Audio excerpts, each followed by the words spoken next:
अब धर्माचार्य ने कैसा काम करना चाहिए इसका उपदेश मैं नहीं देता, परंतु समाज का आचरण निर्दोष होना चाहिए, इसके लिए जो व्यवस्थाएं हैं उसमें एक धर्म की भी व्यवस्था है। धर्म की व्यवस्था तय करती है आचार धर्म को। एक मूल्य है, वो शाश्वत धर्म है। जैसे सत्य, अहिंसा, अस्तेय, अपरिग्रह, ब्रह्मचर्य, शौच, स्वाध्याय, सत्य प्रणिधान, संतोष और तप, ये शाश्वत धर्म है, सदा सर्वदा, कहीं भी, किसी का भी, तीनों का। परंतु इसका आचरण करना देश काल परिस्थिति पर अलग अलग हो जाता है।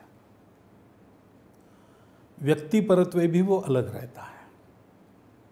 पुरानी शिबिर राजा की कथा है, उसमें शिबिर राजा के दरबार में एक कबूतर भागता भागता यानी उड़ता उड़ता आता है और छुप जाता है शिबिर राजा के पास।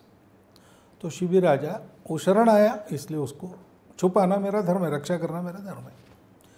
फिर एक बाज पक्षी आता है उसके पीछे पीछे, वो कहता है वो खाना है मुझे, उसको कहाँ है?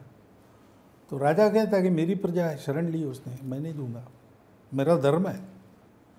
तो बाज कहे तुम्हारा धर्म वो है, लेकिन मुझे प्रकृति नहीं है, धर्म दिया है कि मैं उसको खा के मेरा पेट भरूँ, मैं भी तुम्हारी प्रजा हूँ। तुम मुझे भूखा रखने का अधर्म करके उसके प्राणों के द्वारा धर्म की रक्षा नहीं कर सकते। अब ये ऐसा वहाँ चलता है तो शिबिर राजा अपना मांस देने को तैयार होता है। और कथा, लेकिन क्या है, बाज का भी एक धर्म है, शिबिर राजा का भी एक धर्म है, कबूतर का भी एक धर्म है। इन तीनों का संतुलन साध के उस परिस्थिति में क्या करना?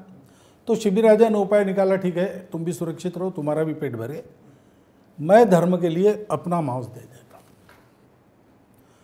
अब धर्म का आचरण देश काल परिस्थिति, व्यक्ति परत्वे, उसके स्वभाव को ध्यान में रखकर कर्तव्यों के रूप में निर्धारित जो करते हैं उसको कहते हैं आचार धर्म। और ये आचार धर्म सदैव बदलते रहता है।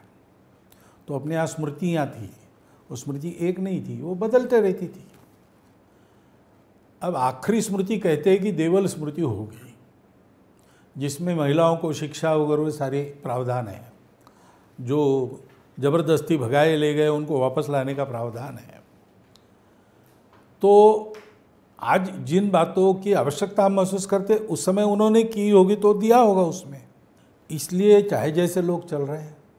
तो ऐसे में ऐसा लगता है कि सारे समाज का अवलोकन करके भारतीय धर्मों के सब धर्माचार्यों ने मिलकर आज के भारतीयों को अनुकूल होगी, आचरण में सरल होगी, और उनका जो परंपरागत आदर्श है, जो जिसको दुनिया चाहती है आज, वैसा जीवन जीने में उसको समर्थ बनाएगी। ऐसी एक नई आचार व्यवस्था देनी चाहिए। ऐसी उसकी आवश्यकता बहुत तीव्रता से प्रतीत होती है।